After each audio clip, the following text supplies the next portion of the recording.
Hail. It's about time. Yes, at long last, Armajet Update 1.7 is upon us. I know that it feels like a millennia since Update 1.6 brought us Fuel Frenzy and overpowered the Thunderstorm so far that any brain-dead glue-stick munching frag head could rack up easy kills with it. But the wait is finally over. Ahoy! Captain Benzie here, coming at you with a quick video to introduce you all to the awesome sauce on the sandwich of winning that is Armajet Update 1.7. Now, unless you've been hit in the head with a grenade a few too many times, on loading into the game, it immediately becomes pretty apparent that something big has changed. Now, I'm going to cover all of these changes one by one in this video, starting right here on the landing page.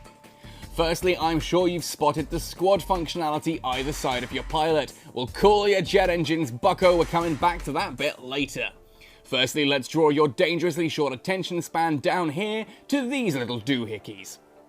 Now, this doohickey is the play shard counter. On loading into Armajet 1.7 for the first time, you'll have 200 shards stored here. Win a round and the game takes 20 shards out of this box and gives them to you. If you suck and you lose a round, I'm told that you'll still earn 10. I haven't seen it myself as I don't lose rounds, but I do have it on good authority from Kima, and if anyone knows about losing matches, well, I trust his expertise here. As you score kills, you'll rank up your weapons, and your score in a match translates into experience points which will rank up your pilot. A weapon or pilot rank up will also earn you bonus shards. As usual for Armajet, weapon and pilot ranks offer no bonus at all. A level 100 Scrub Lord will still lose to a skilled rookie. Earn 100 of these shards and you can hand them in for a shard pack. Now, these are kind of like the old bounty crates, but they open instantly and they contain skins, badges and blueprints. We'll talk more about these explosive loot pinatas later. So what happens when you earn all 200 shards in this box? Well, the game tops it back up at a rate of 20 shards every 2 hours. Thus, if you're away from the game for 20 hours, it'll have topped back up, ready for you to claim more. Of course, if you play whilst the shard counter is empty, you'll still earn shards for ranking up weapons or your pilot, and bounties appear in-game when you're at 0 play shards. Slay your bounty in the time limit, and you'll earn bonus shards. Of course, I say that you can wait the 20 hours and it fully replenishes, but it does replenish 20 every 2 hours, so if you wait 2 hours, you can earn 20 more. Make sense? Well, this all adds up to mean that if you're playing daily, you'll earn at least 2 shard packs, assuming that you're also not ranking up any weapons or your pilot. You'll also tend to get a shard doubler in the store that does exactly what it says on the tin. It doubles the amount of earnable shards until the doubler is drained. Now, if you play Brawl Stars, you probably know this system pretty well. If you don't play Brawl Stars, well, don't worry, Armajet is a better game and you'll get the hang of it soon. It's probably worth talking about these shard packs a bit more now.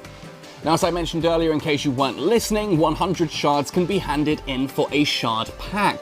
There are other ways to earn them too, but we're coming to that gradually. Gotta keep this evenly paced for the frontliners to follow. Oh, which reminds me.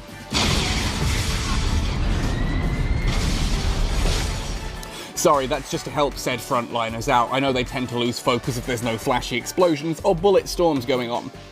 So yeah, anyway, these shard packs contain either a random skin for a weapon or a pilot that you've unlocked, a badge to use on your profile, or a blueprint for a weapon or pilot that you have yet to unlock, and even Premium Paragon. Some of the skins have got a big visual update too, like the Ember, which is back to its original awesomeness by popular demand.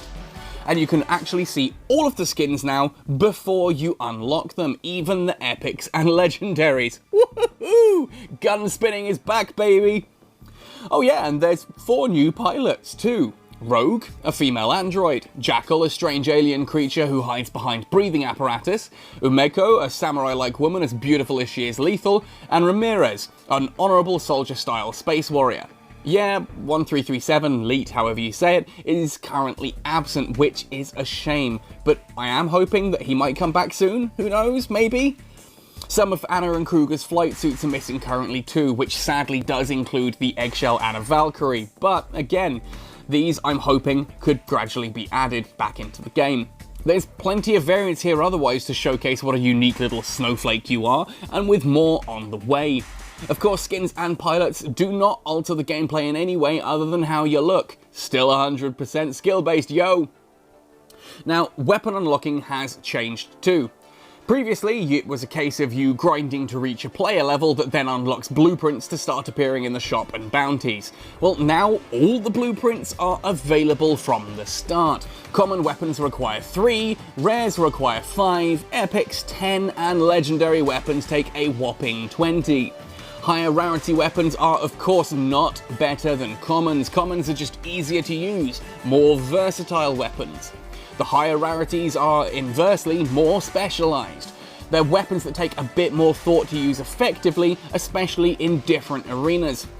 The Thunderstorm, as an example, is a common weapon as you'd expect. Now, with the astonishing amount of shard packs that you'll be opening, blueprints actually drop at a surprisingly frequent rate. You'll have access to all the common, primary, secondary, and ultimate weapons quickly enough. And you can of course buy more as they appear in the shop with either gold or paragon. And remember, paragon sometimes drops in the shard packs now too, so that comes down fairly frequently. Finally, on the subject of loot at least, the top of the front screen here now takes you to the Valor Road. Every match you win earns you Valor.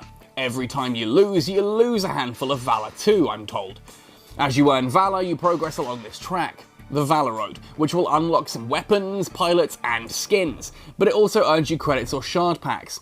The shard pack graphic is fitting as you do get absolutely carpet bombed with them, like it's Black Friday at an arms dealer.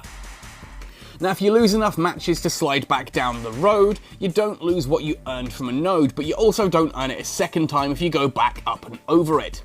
Again, this system should be fairly familiar to those of you who play Brawl Stars or Vainglory, but it is pretty self-explanatory. Alright, hold your horses. The feature everyone has been screeching like a banshee for. Yes, the front screen now has the capability to invite your friends and clanmates into a group.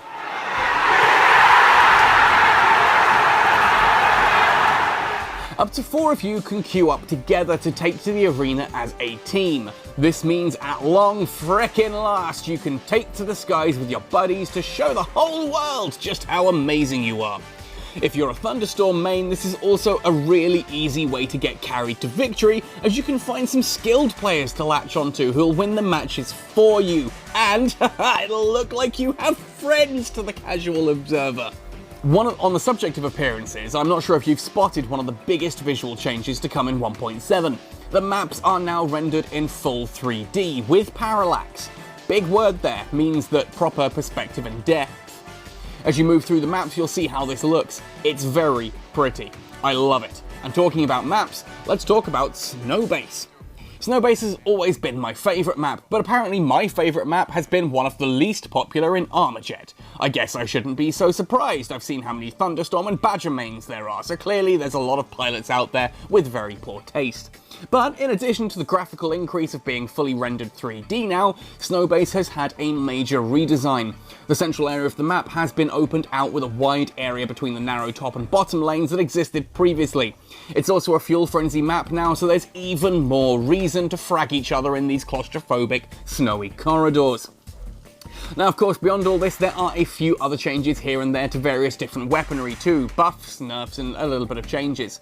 Ultimately, what to note here is that the Lycan and the Dominion are actually really solid weapons now. They feel great to use, and you can really rack up the kills with them. Seriously, that alone shocked, surprised, and ever so slightly excited me. And the Thunderstorm, yeah, you guys have had a very, very slight nerf to the range of the Thunderstorm. It's still pretty straightforward to use. Everything I said in my Thunderstorm lowdown still stands, just you don't rack up the kills quite as ludicrously easy as perhaps you would normally, and you do need to have at least 2 brain cells to use it now, which is great to see.